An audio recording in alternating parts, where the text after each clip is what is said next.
Yo estoy aquí en representación de Lola Larumbe, o sea que soy como si fuera Lola Larumbe, pero con otro aspecto, porque le pedí una peluca y no tenía. Y porque está como, ha estado aquí antes, pero se ha ido a la feria del libro. Entonces me ha tocado a mí hacer esta mini presentación, aunque creo que le pasaré primero a Berta, porque Berta me ha dicho que ella presentaba todo, que ella se ocupaba de todo, que la dejábamos tranquila, que ella se ocupaba de todo. Entonces te pasaré primero a ti antes que luego tú a Martín. Si te parece. Vale. Bueno, pues eso, bienvenidos a todos. Este es uno de los libros de la Gran Norte. Lleva un tiempo ya en la calle, pero hasta ahora no lo habíamos presentado. Bueno, esto lo van a contar todos ellos, pero bueno, yo quiero presentaros brevemente a Berta, que más o menos la conocéis, es la traductora, por supuesto que no es la autora, el autor de Joseph Roth, es la traductora de este libro y ha hecho ya también la selección de los artículos, que son artículos de prensa de principios del siglo pasado, publicados por Roth en Alemania, en Austria y en Francia, periódicos alemanes, siempre en alemán. Y bueno, el presentador es Martín Schifino, que es un crítico literario, es editor, es también traductor, es ensayista también, y que siguió desde hace tiempo, conoció a Berta hace tiempo a través de sus libros, y desde entonces mantiene una cierta relación que ha llevado a que Berta quisiera que fuera su presentador en esta ocasión. Y bueno, sencillamente paso a Berta porque Berta decía que tenía, ya digo, y le pongo mucho compromiso, pero decía que tenía unas cosas muy bonitas que decir. No, yo no he dicho eso, no mentiroso. No, yo quiero hacer los agradecimientos, ahora al principio, a Lola Larumbe, que se ha tenido que ir a la feria, como ha dicho Antón, y a todo el equipo de la librería Rafael Alberti, que para mí ha sido siempre como mi casa. Desde muy jovencita venía en autobús desde casa de mis padres y puedo decir que me sentía como Joseph Roth cuando estuvo estudiando en Lemberg, en la Galicia Oriental.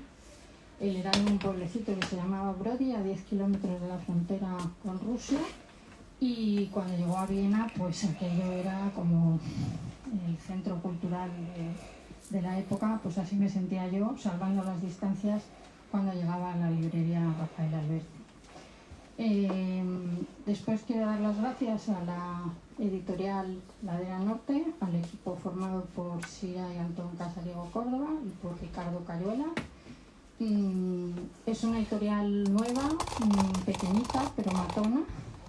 Es una editorial, bueno, yo he publicado en distintas editoriales, creo que todas muy buenas: Espasa, Austral, Acantilado, Lumen, y puedo decir que no tiene nada que envidiar.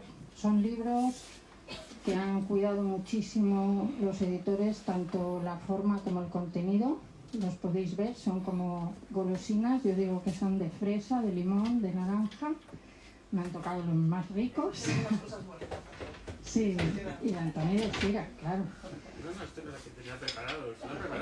Y luego quería dar las gracias a Martín Schifino, por supuesto. Martín Schifino, como hemos dicho antes, es crítico literario, es editor, es ensayista, es traductor también. Y bueno, nuestro primer contacto, si no me equivoco, fue una reseña que hiciste de mi novela Yo soy el otro. Sí. De un doble de un torero, del doble del cordobés en los años 60. Me llamó muchísimo la atención porque era una reseña muy sesuda, que me hizo muy feliz. Me hizo muy feliz porque yo, escribiendo el libro, aunque fuera de un torero, realmente estuve leyendo a Dostoyevsky, a Kafka, a Plauto. No me preocupé para nada de las plazas de toro. Y entonces que alguien hablara, aunque no fuera de Dostoyevsky, pero sí de Joseph Conrad, que... ¿Y de Plauto? Sí, también. Pues me hizo muy feliz. Y por último, pues quiero agradecer a todos los que estáis aquí. Ha habido muchísimas bajas, sé que está la Feria del Libro, también quita mucha asistencia. Y bueno, entre todos los presentes sí que quiero dar especialmente las gracias a Antón Casariego, porque lleva, pues como la librería Rafael Alberti, aguantándome y cuidándome más de 40 años. Así que, pues nada, empezamos. Qué bonito.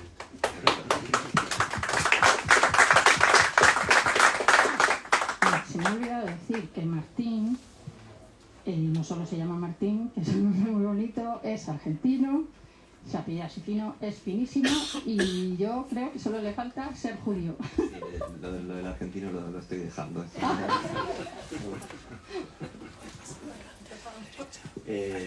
Bueno, gracias por la invitación y tengo que empezar diciendo, como editor que soy ahora, antes era traductor y crítico autónomo, ahora yo trabajo para una editorial desde hace unos años. La verdad es que las ediciones, esta edición es muy bonita, los interiores, la paginación, las fotos, el cuidado con la maqueta, son unos libros preciosos, así que enhorabuena también por la edición, por el emprendimiento editorial. A mí se me hacía raro pensar en esta presentación porque son dos personas presentando el libro de un tercero que no está, algo en general que no se hace, ¿no? Siempre uno espera tener al autor presente. Pero también hay una excusa, me parece que Joseph Roth sigue muy presente, ¿no? Es un autor que desde hace 20 años que está siendo publicado por el Acantilado, más o menos, ha entrado con fuerza en el panorama cultural, muy vigente en sus temáticas, en su estilo, en lo que provocan los lectores. Y por otro lado hay una presencia muy fuerte que es la tuya, Berta, como voz de Joseph Roth, una media docena de los libros de Joseph Roth, los has traducido tú. O sea que los que no leemos alemán, en buena parte tenemos a Berta haciendo sus labores ahí y acercándonos a Roth, y eso es muy importante de señalar. Y este libro también es tuyo por tu buen hacer editorial, has seleccionado los textos a partir de una inmensa obra periodística. Me gustaría empezar preguntándote por esa labor editorial de selección.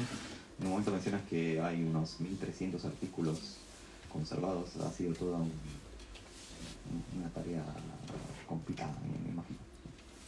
Bueno, no he leído evidentemente los 1.300 para hacer la selección. Esta idea parte también un poco de... A mí me da mucha rabia cuando alguien me conoce y me dice que soy la traductora de Stefan Zweig, porque yo he traducido tanto a Joseph Roth como a Stefan Zweig y soy muchísimo más fan de Joseph Roth que de Zweig. Tengo debilidad por él. Pero es verdad que Stefan Zweig vende muchísimo. Y con este libro un poco también lo que quería era dar a conocer a Roth de una manera diferente. Creo que este libro, en esa selección de artículos, lo que hemos conseguido es un poco que fuera como un retrato de Joseph Roth a través de personas que él o conoció, o sí, la mayoría los conoció, ¿no? Se inspiró en ellos. Entonces, claro, no me he leído los 1.300 artículos porque me hubiera pasado muchísimo tiempo. He ido mucho seleccionando a partir de los títulos. He tenido luego que descartar muchos. Algunos los tenía ya traducidos, los guardo para un posible segundo gabinete. Y bueno, yo creo que sí, combina eso, unos retratos de gente que conoció, gente normalmente muy bohemia, muchas veces muy pobre, de ambientes muy especiales, y también historias más en primera persona en las que le vemos a él, que como digo en el prólogo, él era un humanista y al mismo tiempo un pícaro. Por eso es un autor que me gusta especialmente, porque ese humanismo teñido de humor se hace mucho más apetecible que, por ejemplo, el humanismo de Stefan Zweig, que es más ensayístico, como se dice, ¿no? Claro, y con respecto a la otra antología que has traducido, ¿cuál es la diferencia que se puede encontrar en esta que no está? Bueno, la diferencia es muy grande porque ese libro sí que estaba publicado en alemán como antología, bajo el título de La filial del infierno en la tierra, y son escritos mucho más ensayísticos, son artículos que escribió Roth en el momento en que Roth, bueno, llevaba años ya queriéndose largar de Alemania, pero justo el día que hicieron canciller del Reich a Hitler, él cogió una maleta, como tenía muy pocas cosas, no tenía ni casa ni nada, y se cogió un tren y se marchó a París. Y desde París estuvo escribiendo de manera machacona contra el nacionalsocialismo y contra Hitler, y ese libro es un libro muy distinto porque, bueno, pues está lleno, por ejemplo, de dobles sentidos, fue muchísimo más difícil de traducir, pero bueno, cada uno en su estilo creo que dan una visión bastante completa. Aquí he introducido al final 2 textos que van un poco en esa línea, pero son más, o sea, se está metiendo con el nacionalsocialismo, pero ya no son textos políticos, sino un poco las consecuencias de esa política en las personas que, como él, tuvieron que emigrar, que eran, vamos, millones. Sí, dice en un momento que no hay que ir al Prater para ver estos fenómenos horrendos, ¿no? Fenómenos de feria que ya están en la calle, ¿no? Sí. Vale, por ese lado. Claro, las fechas son muy importantes también, ¿no? Porque él en el 33 se exilia a París, no vuelve a Viena. Bueno, se marchó en ese momento, yo creo que estaba entre Berlín y Frankfurt. Él se marchó de Viena por dificultades económicas precisamente, porque no podía ejercer bien el periodismo. No le gustó nada Berlín, precisamente un poco por el antisemitismo tan brutal que se respiraba allí, ¿no? Cuando fue a París dice que era otro mundo, que aquello era la libertad absoluta y nadie le miraba por encima del hombro. Hay que tener en cuenta que Joseph Roth era no solo judío, sino judío del este, judío oriental. Él decía que los judíos entre sí se despreciaban, se miraban por encima del hombro. Un judío de Frankfurt miraba por encima del hombro a un judío de Berlín. El de Berlín al de Varsovia, el de Varsovia así, hasta llegar al extremo oriental, que es de donde era él, y decía, soy el último de los judíos, ¿no? Sí. Aún así, y antes de llegar a ese momento, este es un libro que puede decirse un libro feliz. Sí. Un libro de asombro, de celebración de la ciudad. ¿Qué relación tenía él con la ciudad de Viena? Antes hablaba de esa llegada, sí. Y ese deslumbramiento. Sí, él igual se ilusiona muchísimo con Viena, después se decepciona quizá con la única...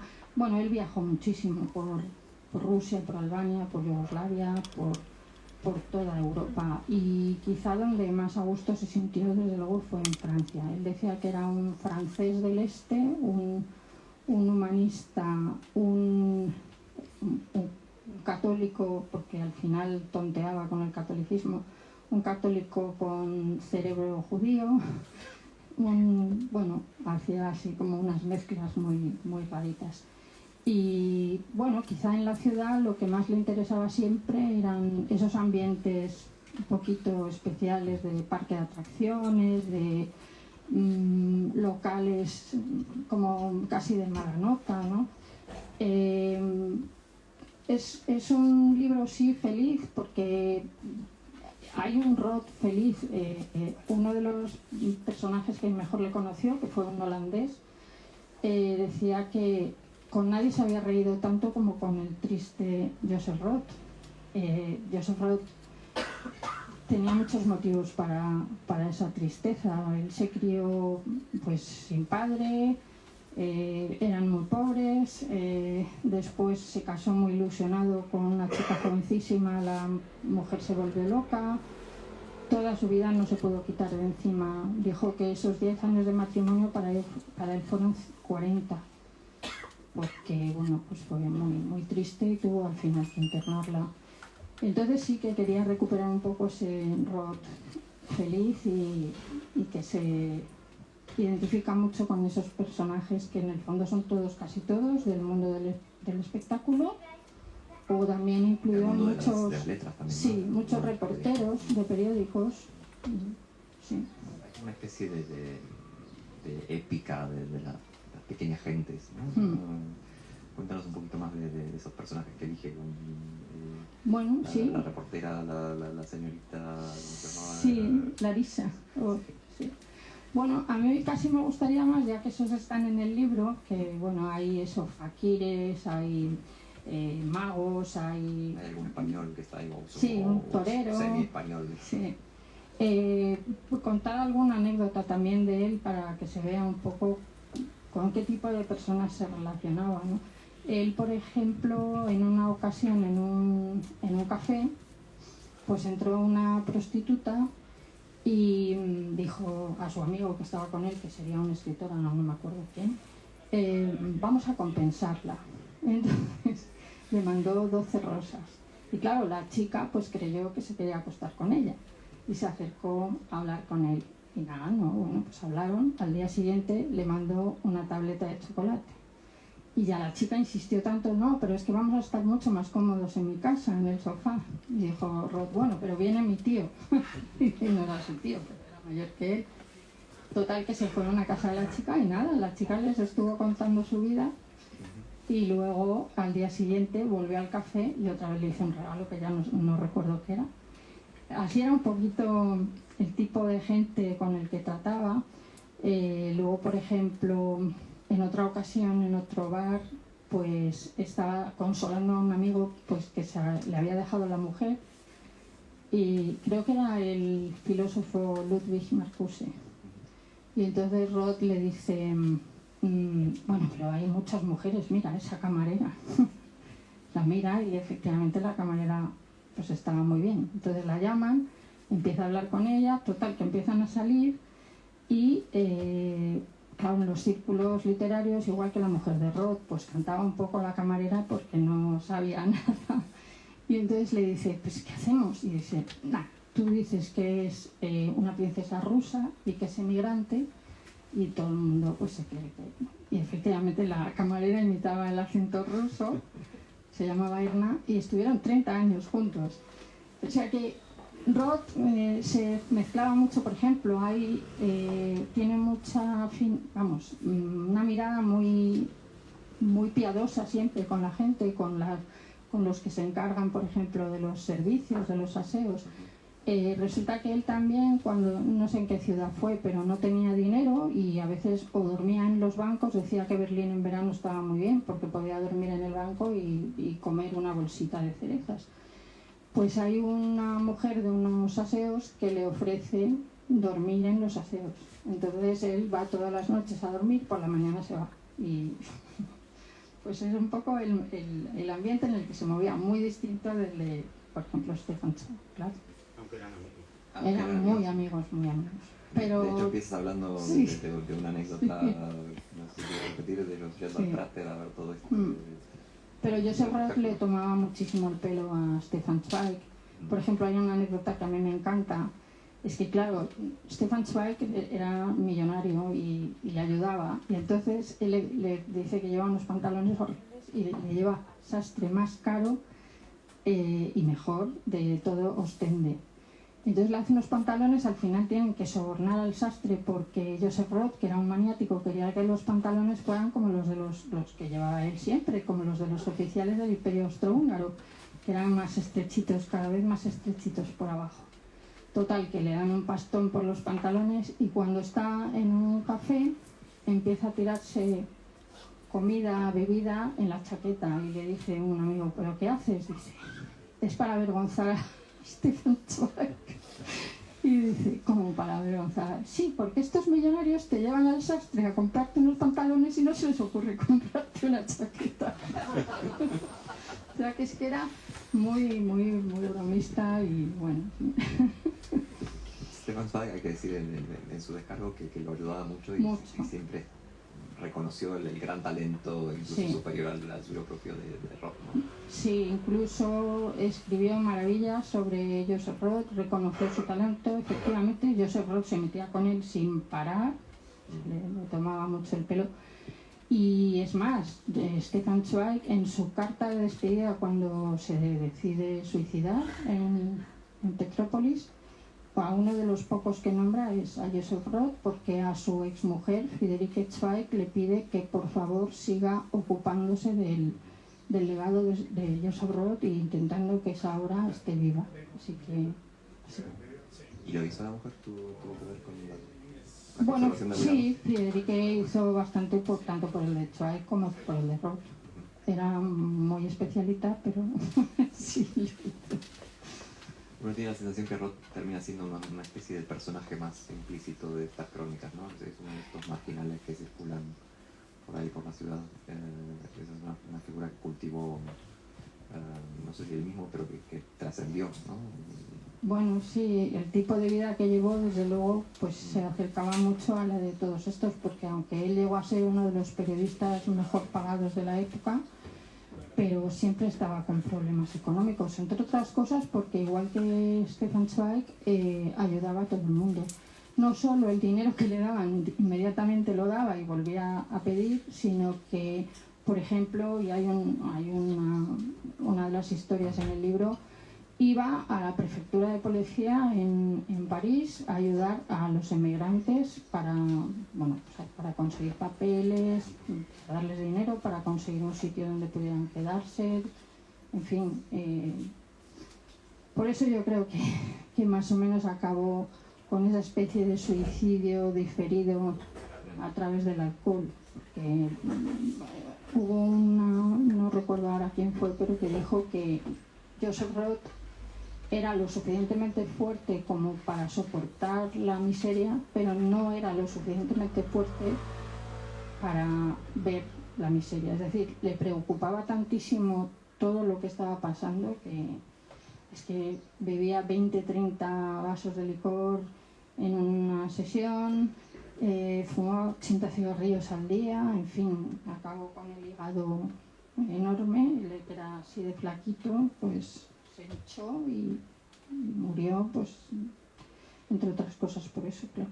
Y tú dices en un momento que fue una especie de muerte o de alcoholismo por motivos casi metafísicos, ¿no? Sí, por adicción a las sustancias, sino por claro, incluso decía que no le gustaba el alcohol.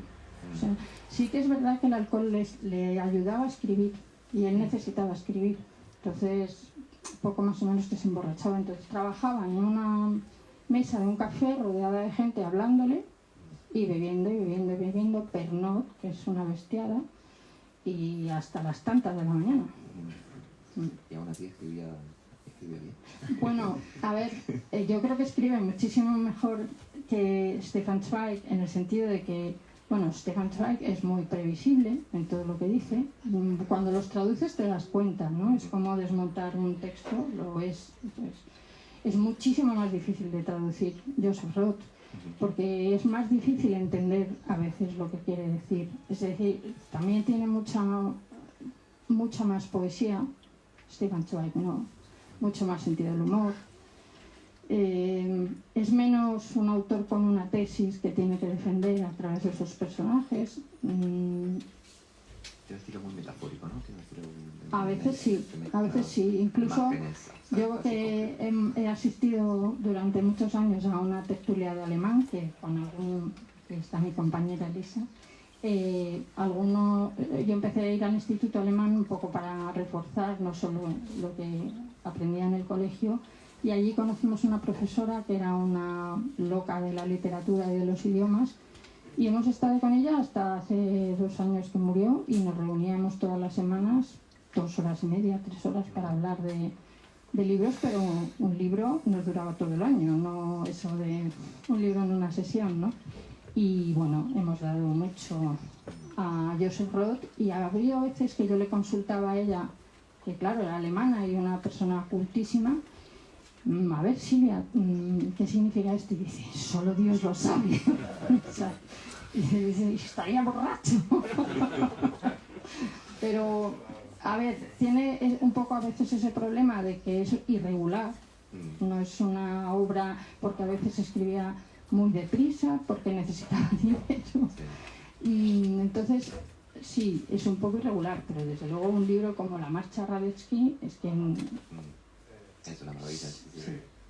Es de los mejores libros que hay en lengua alemana. O sea que... yo leí la semana pasada, bueno, porque me metí en temas de Roth, la cripta de los capuchinos, que es la última novela de Mucho. Cuando se nota que no estaba en su mejor momento, pero aún así es una novela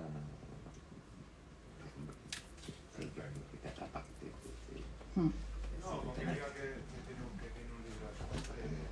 ¿Cómo se compara el Roth articulista al Roth novelista? ¿De qué manera enriquece la lectura del periodismo, quizás, Bueno, la novelística? yo creo que no hay mucha diferencia. Él además utiliza muchos de los personajes que salen en sus artículos, salen luego en sus novelas y viceversa. No creo que haya mucha diferencia. Quizá, evidentemente, en las novelas y en las narraciones hay más poesía que en los artículos, pero no. ¿De manera tú crees que utilizaba un poco el periodismo como laboratorio para ir reciclando materiales y probando con personajes? Sí, y hay artículos que hace como tortillas y manda a distintos periódicos y habla un poco de lo mismo, cambiando un poquito por aquí y por allá. Su tema de fondo parece ser siempre el carácter, ¿no? El carácter humano o los distintos caracteres Las pequeñas personas, sí. Quizá es uno de los más... Luego también es un autor muy nostálgico, tiene ese componente de... Claro, él se crió en el Imperio Austrohúngaro, cuando le critican ya... Él empezó siendo de izquierdas. Cuando le critican por ser monárquico y católico, que realmente no lo era, además se burlaba de los católicos, de los monárquicos y de todo el que se le pusiera por delante. No sé, él es muy... Por ejemplo, hay una persona también, que ahora no recuerdo quién es, que dice: una persona como Joseph Roth, tan humana, no puede tener opiniones y convicciones inamovibles. Entonces él por eso va dando esos bandazos, que también lo que él quería por encima de todo era poner freno al nacionalsocialismo. Entonces es muy nostálgico con el Imperio Austrohúngaro, entre otras cosas porque el Imperio Austrohúngaro, el lema que tenía era, ahora no me acuerdo cómo era, Viribus Unicis o algo así, ¿no? Hombres unidos. Y es verdad que en esa época, claro, había muchas cosas malas dentro del imperio, pero la persona era más importante que su nacionalidad. Y hay un personaje, por ejemplo, en la Marcha Radziecki, que es el conde Czornicki, que es un polaco, que es un poco el alter ego de Joseph Roth. Y él vuelve a decir esto de que cuando las nacionalidades no importaban, es algo que a él le obsesionó siempre. Entonces fue muy nostálgico del Imperio Austrohúngaro. Y ese es uno de los temas importantes también. ¿Novelas en el periodismo? Bueno, sí, en el periodismo también, sí. Pero Sí, también hace grandes elogios del Imperio Austrohúngaro. En el último texto que incluyes, ¿no? Hay una semblanza de infancia que habla de eso también.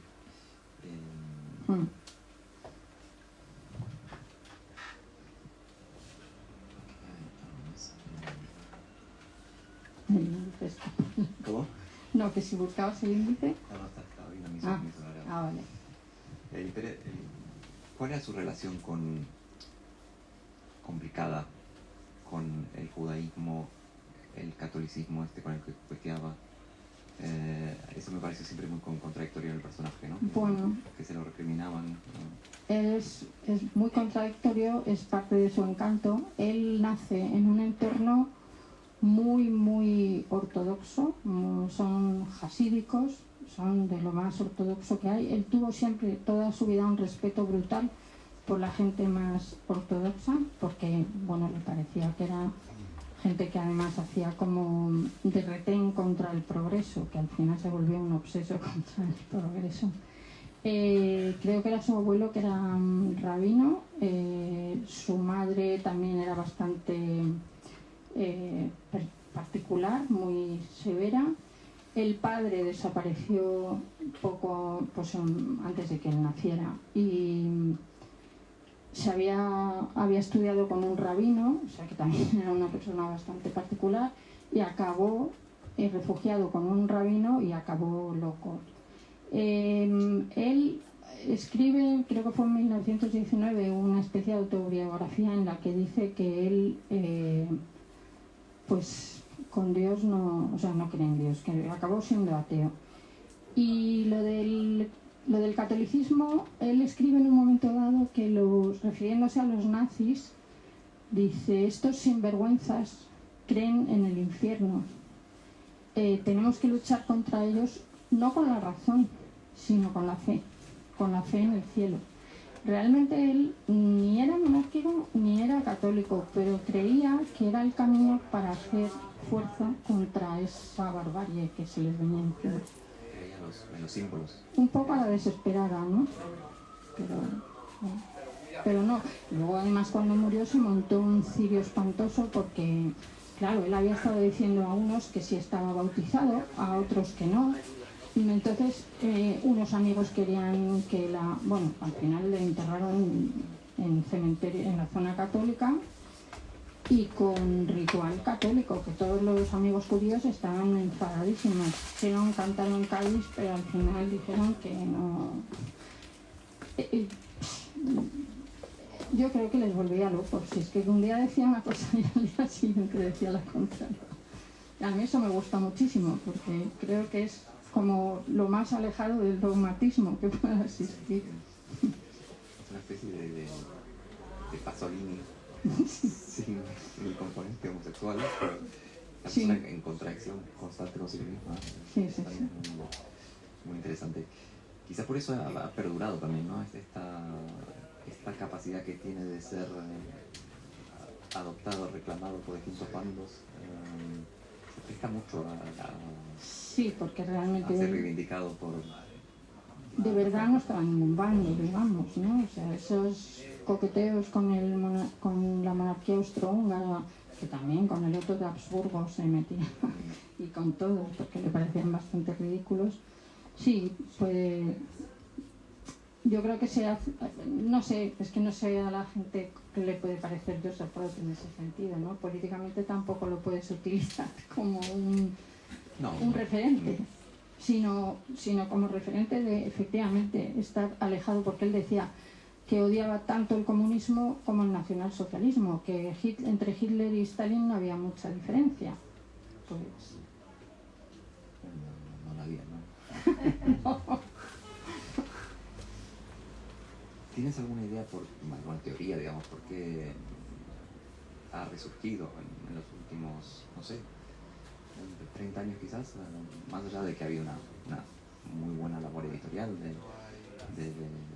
publicarlo, traducirlo, retraducirlo, pero a mí me da la impresión que ha surgido no solo en España, sino en Francia, en Inglaterra, con la que sigue teniendo algo importante que decir. Sí, yo creo que, por ejemplo, en Francia nunca dejó de tener vigencia, no sé, porque, por ejemplo, él tuvo una traductora muy conocida que era Blanche Guidam, con la que al principio tuvo un problema gordo porque no estaba contento con cómo había traducido La Marcha Radetzky. Hay que decir que los franceses, la verdad, que traducen muy a la ligera, ¿no? Entonces, para poesía, pues, a lo mejor, no sé lo que diría un poeta, a mí me ponen los pelos de punta el traductor que no es... Yo soy más a la prusiana, intento ser muy literal, ¿no? Yo creo que allí siempre se ha leído bastante a ellos, sobre todo porque esta mujer también hizo mucho por su obra. Al final se llevaron muy bien. Es verdad que incluso cuando murió quisieron enterrarle en el cementerio, no sé si era Père Lachaise, pero donde está enterrado Heine, que era uno de los autores al que más admiraba él y desde pequeño, pero costaba tantísimo dinero que le tuvieron que enterrar en uno de las afueras, ¿no? Y sí, bueno, yo creo que nunca se ha dejado de leer, igual que Stefan Zweig. A lo mejor hay épocas en que un poco menos, pero son Y en el caso de Roth, yo creo que es un autor tan bueno que nunca se va a dejar de leer, ¿no? Sí, yo pensaba en el mundo de la inglesa, que por ejemplo Michael Kaufman, que es uno de los que hizo las antologías publicadas en Acantilado, que retradujo casi toda la obra en 20 años. Volvió, y mucha gente lo descubrió con muchísimo gusto. Siguiendo un poco con la vida póstuma, ¿crees que hay herederos de Roth? Bueno, yo el otro día, que soy muy de meterme en los árboles genealógicos. Herederos literarios, No, va. No, es que me quedé muy sorprendida porque él no tuvo hijos, no quería tener hijos, y veo que en Geni, que en el árbol genealógico de Joseph Roth le han puesto que tiene una hija que se llama Clara Roth, y yo creo, vamos, lo único que se me ocurre es que él estuvo liado mucho tiempo con una mulata que tenía 2 hijos, y que a lo mejor la hija al final, si se llamaba Clara, decide ser Joseph Roth. Pero bueno, herederos en cuanto a escritores que imiten su estilo. No, que imiten, no, sí, que intenten. Lo hayan hecho suyo, que intenten. Bajo el influjo. Pues no lo sé, yo no estoy nada al día de lo que se escribe hoy en día. Tengo un defecto brutal, y es que me gustan los autores que están muertos. Da menos problemas, ¿eh? Da menos problemas, sí. No se quejan. Los editores vienen fenomenal. No, por ejemplo, a mí me desconcierta mucho las pocas veces que a mí me han traducido que un traductor me llame para preguntarme algo, porque yo digo, cocho, si yo llevo toda la vida teniéndome que apañar yo sola, porque me llaman a decirme qué quiero decir. El diccionario. Y la pregunta obligada, ¿a ti te ha influido? ¿Sientes una afinidad? Afinidad mucha. Que vaya más allá del gusto, que redunde. No sé, yo nunca pienso en otro escritor cuando estoy escribiendo. O sea, sí que pienso que todos ellos de alguna manera me han influido. Uno que yo creo que alguna vez me asusté fue con Horvath, porque también traduje varios libros y me di cuenta de que me estaba influyendo bastante. No hasta el extremo de un profesor que tuve en el máster de traducción, que se acabó pareciendo tanto a Schnitzler que ya daba miedo porque le traducía, ¿no? Pero no sé, no quizá de los autores que más busco yo su influencia son Kafka y Dostoyevsky, pero también Joseph Roth sería de los siguientes. Bueno, no está mal. No está mal. Como trinidad influyente. También Robert Balser o Heinrich von Kleist, en general rusos y alemanes. ¿Ruso también manejas? No, y mira, Joseph Roth sabía alemán, por supuesto, hebreo, yiddish, polaco, francés y ruso. Y hay una anécdota muy simpática del ruso, porque leía en cirílico. Llegó un escritor, Ilya Ehrenburg, llegó a la redacción de, creo que era Frankfurter Zeitung, y estaba en reunión con un redactor que le quería publicar sus viajes por Alemania, crónicas de viajes. Y Joseph Roth estaba sentado en su mesita escribiendo y estaba oyendo lo que el otro decía. Y en ruso le dijo, dígale que nada de tachar y pídale más, que tiene suficiente dinero. Sí. Manejaba bastante bien al final, bastantes idiomas. Sí, bueno, era el típico centro europeo, ¿no? Claro. De esa época, que armaba el imperio, todas esas culturas. Sí. No sé si pasar el micrófono, si alguien quiere hacer una pregunta, un comentario sobre el libro, sobre Joseph Roth. Yo nada, sí que el libro consigue desde luego que caiga muy bien, que sea sobre los personajes también que describe, que los personajes que también que describe, que lo hace con eso lo que has dicho, ¿no? Como con mucho cariño y respeto, y bueno, y que el autor, pues la selección que tú has hecho, pues hace que que le cojas cariño a Roth, ¿no? Pues me alegro porque era un poco la idea. No solo con los personajes, sino también con las historias que hay, por ejemplo, en primera persona, el segundo amor, esta historia de su primer amor, que no habla del primer amor, pero habla del segundo. Y es tan tierno y a la vez tan pícaro que efectivamente es muy simpático. Sí, sí, sí. Sobre la presencia de Roth, confirmar que yo creo que no ha dejado nunca de leerse, por lo menos en español, ¿no? Desde que se tradujo por primera vez. En el remoto Chile, en los años 80, fuimos varios, hasta tal vez muchos, los que caímos rendidos con la obra de Roth publicada. Me parece, debo tener todavía en mi biblioteca en Santiago unas ediciones de Bruguera, a ver si Bruguera, La Marcha Radetzky, bueno, creo, sí, y en otra editorial una obra maravillosa que es El Santo Bebedor, ¿no? Que es una pequeña joya inolvidable. Así que yo creo que la presencia de Roth en varias lenguas, tal vez no tanto en inglés, efectivamente me da la impresión de que estuvo como desaparecido, pero eso pasa también en inglés, ¿no? Son como más, esas olas son más marcadas, ¿no? Y cuando vienen las resurrecciones también son muy marcadas. Pero en fin, corroborar esa presencia permanente de Roth, un poquito más discreta que la de otros, ¿eh? Pero, por ejemplo, pero más profunda. Zweig, por ejemplo, sí.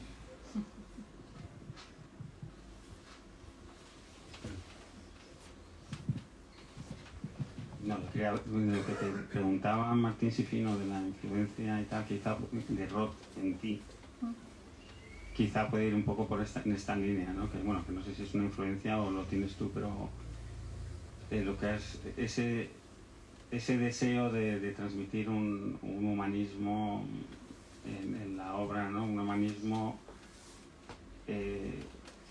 que haga lo que has dicho antes tú, que frente a nacionalismos, frente a identitarismos, esa idea de que el hombre es universal, ¿no? Y bueno, eso comprendo que no será Roth el que te lo ha transmitido, ¿no? Pero en parte seguramente sí. Sí, porque es verdad que, pero claro, yo no quería hablar de mis libros. Es verdad que en mis libros sí que siempre he insistido muchísimo en lo que llamo la peste del maniquismo. Y me han influido muchísimo quizá Roth y también, por supuesto, Camus. Camus para mí ha sido muy importante. Y los dos tienen muchas cosas en común. Los dos se criaron sin padre, los dos eran de un entorno muy pobre, los dos eran listísimos, llamaron la atención en la escuela. A los dos les ayudó un profesor que se dio cuenta a tiempo de lo inteligentes que eran, porque si no los habían puesto a trabajar en el puerto y que no estudiaran. Los dos empezaron, vamos, Camus no dejó de ser de izquierdas, pero sí que tuvieron un problema con la izquierda más dogmática y se fueron alejando. En el caso de Camus ya con amenazas, etc. En el caso de Roth, como Roth era un lunático, pues yo creo que no le amenazaba a nadie. Pero sí, puede que haya esa influencia. Porque, por ejemplo, Stefan Zweig, que lo he traducido muchísimo, yo creo que no me ha influido tanto. Pero sin embargo sí tenía ese espíritu universalista. Tenía un espíritu universal, pero era mucho más tibio. Mucho más tibio. Por ejemplo, Stefan Zweig cuando visita Rusia no se moja nunca. En cambio, Joseph Roth sí que se da cuenta de que ahí están pasando cosas que no son lo que están diciendo. Entonces lo dice. Y a Zweig le afearon mucho que no le dijera nada al volver de Rusia. Que, bueno, era mucho más tibio. Bueno, no era una época en la que nadie decía mucho algo de Rusia. No, pero por ejemplo Roth sí se atrevió. Sí se atrevió. No, pero justamente es algo que lo honra, porque en general volvían y decían los informes medio tibios, incluso Gide, escribió un libro que en su momento escandaloso, uno lo lee hoy en día. Sí. Es un libro que no dice nada más que, bueno, era un poquito... un poquito anodino. Entonces, Sí. A Zweig le metieron un papelito en un bolsillo uno que le ponía, también a usted le están vigilando. ¿Y qué dijo Roth concretamente? Bueno, Roth se dio cuenta de que aquello que le estaban contando, de que todo iba muy bien y tal, no, porque él vio la miseria que había. O sea, no le convenció absolutamente nada. Y lo dijo, y escribió sobre ello. O sea, que no... También, en el fondo, por ejemplo, Walter Benjamin, cuando escribe su diario de Moscú, tampoco es muy favorable, pero bueno. Sí. Muy bien,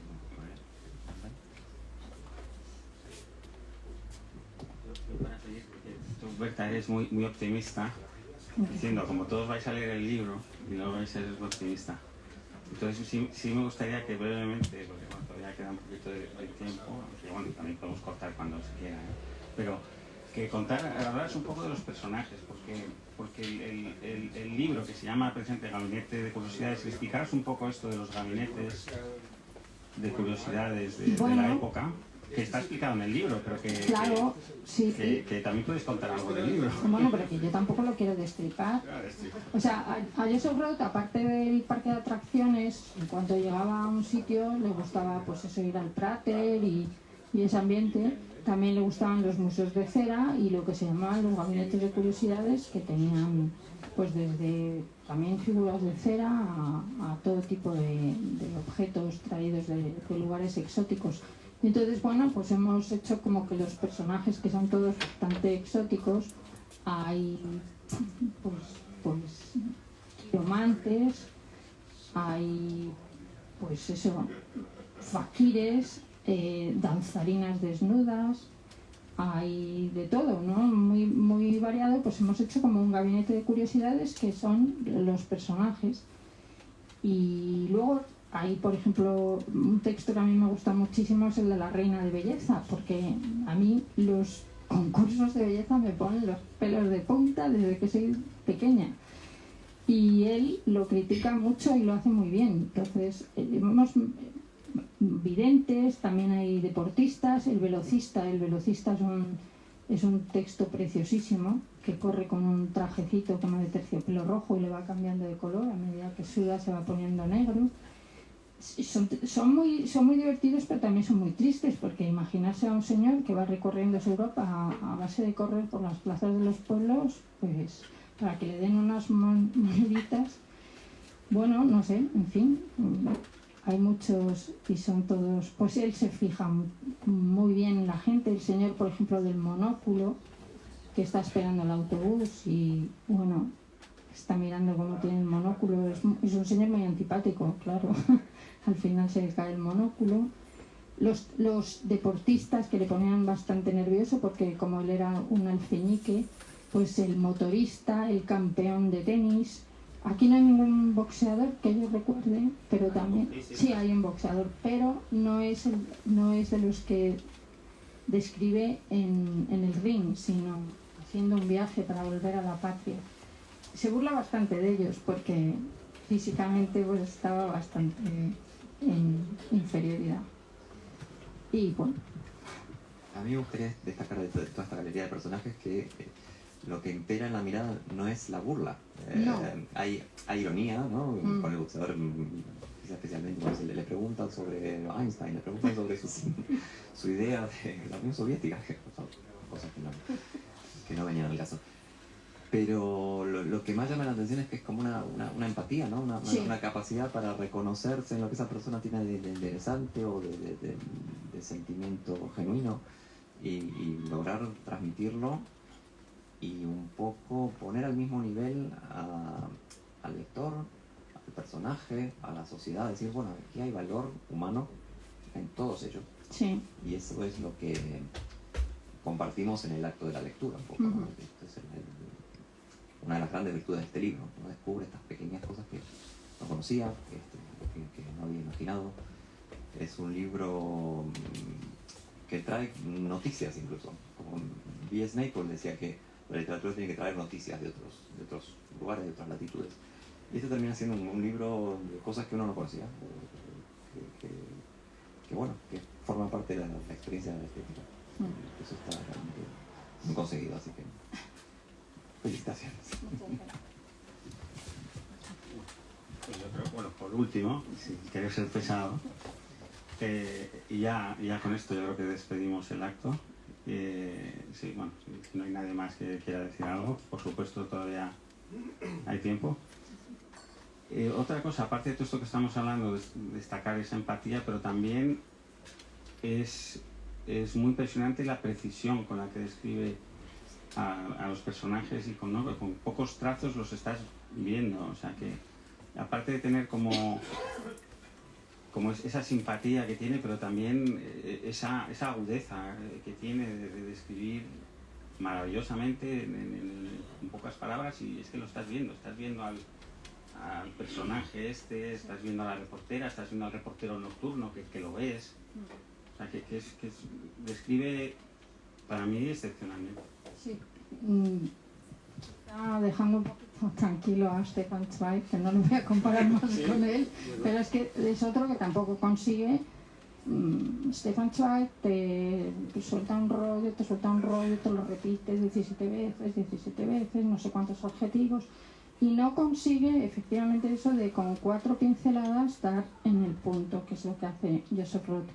Y a mí es que me hace mucha gracia una cosa que leí que decía él, es que dice, escribo con frases cortas, con una estructura sencilla. Dice, no como los Thomas Mann, que inflan y retuercen el alemán. Y es que según lo leía me estaba tronchando, porque es verdad que eso, venga, dale 50.000 vueltas, y al final con 4 hachazos es que lo hace, para mi gusto, 1000 veces mejor. Quizá por eso se hacen actuar. Quizá por eso es incombustible, ¿no? Es verdad que es menos el tipo de autor intelectual que te lo llevan por aquí y por allá para darte conferencias y no sé qué, ¿no? Que bueno, sería divertidísimo ir en una conferencia. Sí, sí. Una curiosidad, ¿qué cabida, qué frecuencia, qué periódicos había, qué interés en el público, ¿no? Para que un periodista que también escribía sobre temas políticos, según has comentado, y otras cosas, escribiera estas perlas que se publicaban en periódicos? ¿Qué lectores tenía? Era también una especie de gabinete de curiosidades de la prensa, lo que él estaba como prolongando en el tiempo, ¿no? Porque creo que los gabinetes de curiosidades eran un poco más antiguos, ¿no? Que estos textos de Bueno, sí, empezaron a cerrar por esa época los panópticos. Pero Joseph Roth tuvo muchísimo éxito en general y por eso los periódicos se lo rifaban. Y incluso hicieron contratos en los que no podía escribir en otros periódicos porque lo querían para él. El público enseguida contestó, así como con, por ejemplo, el pobre Robert Balser, pues cuando escribían en los periódicos había protestas y decían que no le dejaran escribir, cosa que no entiendo, porque es fabuloso. Pero Joseph Roth sí que tuvo un éxito brutal y no tuvo ningún problema. Escribió en casi todos los periódicos de la época, que había muchísimos, y en los mejores también, donde iba enseguida lo querían como corresponsal. En los viajes de Joseph Roth también, por ejemplo, son buenísimos. No tuvo ningún problema. Entonces la gente leía el periódico, ahora ya no.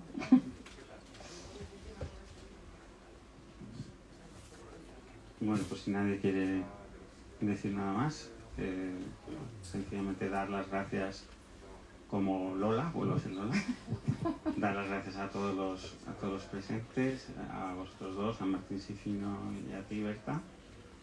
Y nada, como siempre ocurre en estos actos, si alguien quiere que Berta le dedique el libro, pues aquí está. Además, con la tremenda gratificación de que le compre un libro, que ya algunos lo tenéis, os llevaréis una magnífica bolsa de la noche. Es enorme, es como para que compre como 40 libros cada uno.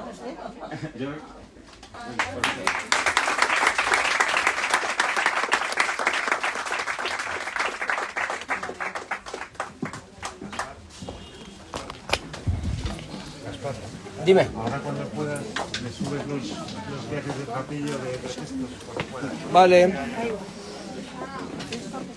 Permiso. Pues nada, voy a